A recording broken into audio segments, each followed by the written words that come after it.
In today's video, I'm going to teach you how to efficiently use Monday.com for scheduling. If you find this useful, consider subscribing and liking the video. Let's start by creating a new board. From your main workspace home screen, look for the plus icon, which is typically located either in the sidebar or at the top of the interface. This is where everything begins. Clicking this icon will enable you to start building your schedule. Next, we'll access templates to simplify our setup. Hover over the board option and you'll see an option that says Start with a template. Click on that. This action will take you to the Template Center, a space where you'll find various pre-made boards that can save you a significant amount of time. Once you're in the Template Center, look for the search bar.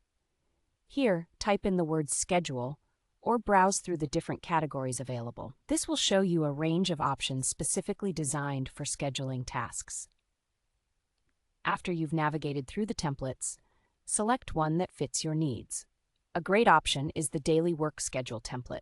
This particular template gives you predefined columns for tasks, owners, and deadlines, making it easier to manage your work. Now it's time to install the template.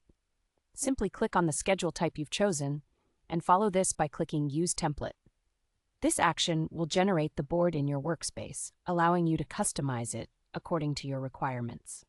Speaking of customization, let's move on to personalizing your schedule. The first step in this process is renaming the columns. Tailor the existing columns to better match your specific workflow. Rename them to reflect the stages or categories of tasks relevant to your team. Next, consider changing views. Click the plus icon found at the top of the board. From there, you can add views like Calendar, Gantt chart, or Kanban.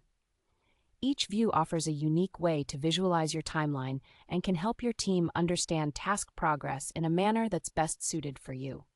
Additionally, let's add some automations to streamline communication and workflow. To do this, click the Automate button. Here you can set up rules like notifying a team member whenever a task's status changes. This ensures everyone remains in the loop and tasks are managed effectively. Finally, it's time to input data into your schedule. Start adding your items, assigning team members, and setting specific dates in the date columns. This step is crucial as it populates your schedule and makes it actionable. Now that we've gone through these essential steps, you'll see how easy it is to leverage Monday.com for scheduling. Remember, the key to a smooth scheduling process is taking advantage of templates, customizing them to fit your needs, and establishing clear communication through automations. With these tools, your scheduling can be effortless and efficient. Thank you for joining me in this tutorial, and be sure to explore all the features Monday.com offers to enhance your project management experience.